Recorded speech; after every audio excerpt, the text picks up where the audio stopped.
Tha asigi taruki nongyai matungda Bisnupur jilada Tronglaobi imung amada bom kapsinduna imung adugi pikliba angang ani hatkhiba amadi mamabu sohankhiba Thoudok asi laina lawa yadri sahi ahum phajilaklaba Manipur-gi irang asi tapsaraktuna khara ne tarakpa anobo lengak ama semduna phanagum mahosagi punsida hanjil hanaba kana honarakpa tanja asida thawoina lamdam asigi ing tappa hanjil handana bo hotnaba manba thawong ama yawogi mami tai haiba yai masida su taunadaba kuki militant singi khut yarongani haibagi singnaba miyamna phawdaba natte maramdi Mukhyamantri Khemchana lusingba lenga ama samlakpa sida kangpupigi MLA Nemcha Kipgen Deputy CM oina yawbuga loinana atai MLA singnasu sawalakpana miscreant sing aduna pandam adu kaigadari haibagi mipaibu poktuna sathakhibo oiba yai amaromda pause amadi social media da Nemcha Kipgen amadi atai sawaliba kangbubu kuki miyamna namthak tawre haina phongna khiba leiki Mukhyamantri Sri Yumnang Khemchana National Highway da Kangphalgi lambida phawduna jirida amadi Assam da sattuna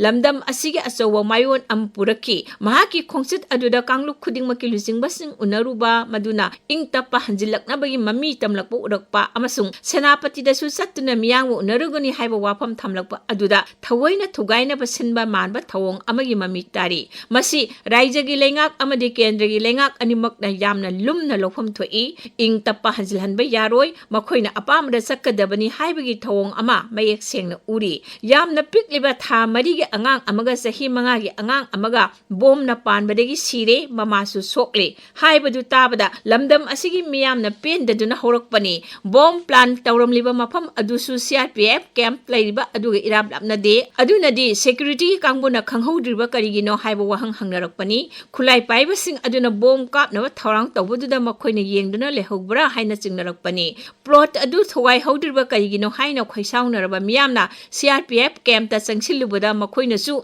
miyamgi ihau adu kibadagi nongmai kapthorakpo erongani khudakta misam ani siraga amana laikanaba ngamdana siki Phibham asida yamlaba miyam ama haurakpani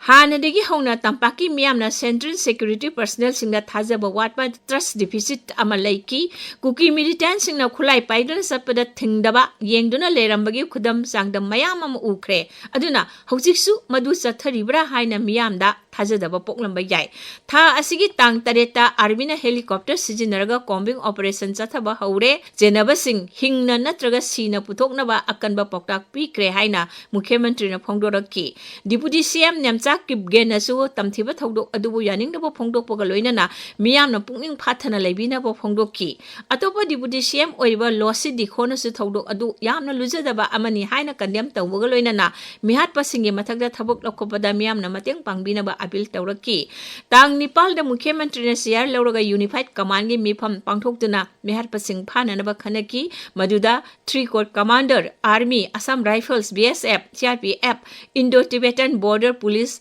ITBP, SSB, Intelligence Agency Singi Makok Thongba Sing Yauki. Laingak asina miyangi punsi ngak senduna thamnaba amadi state asida lo satnari haibadu khanghanaba chap chaba phirep lei haina magi social media page ta phongdoraki adum ainamak miyamgi khongjangdi kangkhalakki curfew thamaga loinani internet thingjinki miyamna lambi da ter mai thaba uwa pipe na singba phaijinduna yaningdabu utki Tronglaobi Thoudok aduda pikliba ngang ani leikhidaba amadi mama bu satina sohankiba thawong adubu kanna yaningdabu phongdoktuna India lainga ka su Taunariba United People's Front UPF amadi Kuki National Organization KNO na makhoy apunba serol amada chap chaba kanano khangdaba kanglup amada taisin binana basu phongdoraki laikhidraba angang anida awabo phongdorpu loinana soklaba mama busu thuna phagatpu oisanu haina paujel piraki Masina takbadi su taunariba kangbu yaudi ing tapa hanjil hanba pamdaba amaga satok sinjana duna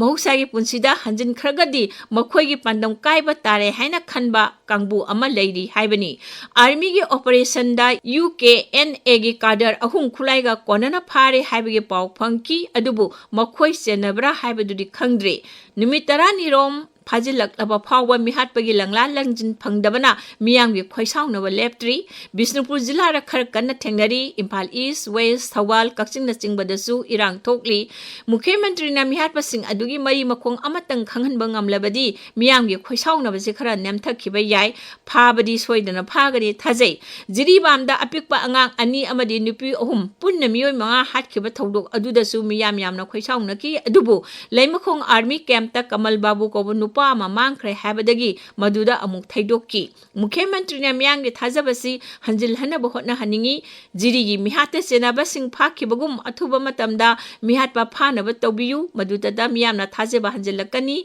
ꯏꯪ ꯇꯞꯄ ꯄꯨꯔꯛꯄ ꯉꯝꯒꯅꯤ ꯍꯥꯏꯕ ꯊꯥꯖꯩ꯫